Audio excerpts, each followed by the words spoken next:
My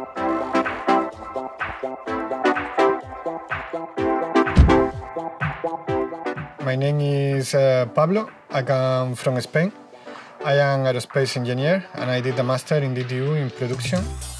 Basically, it's an event where you can feel that there is a lot of interaction. There are many people. I think every year they fill with as much people they can put in a Skylab.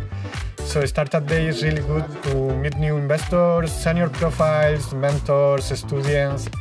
And basically, I think all the innovation community gathered during that day, and so it's a very good exposition place. So the problem we are solving for the industry is pretty straightforward.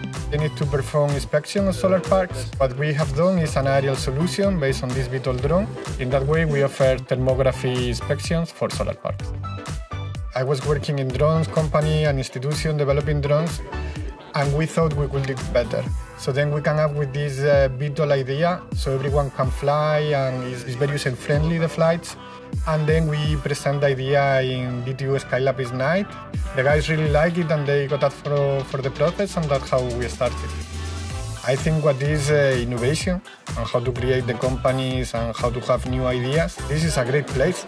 So you can see many startups doing things that are unique on the wall or in the top level on the wall, but in creating companies and knowledge and this ecosystem is fantastic. It's one of the best in the world.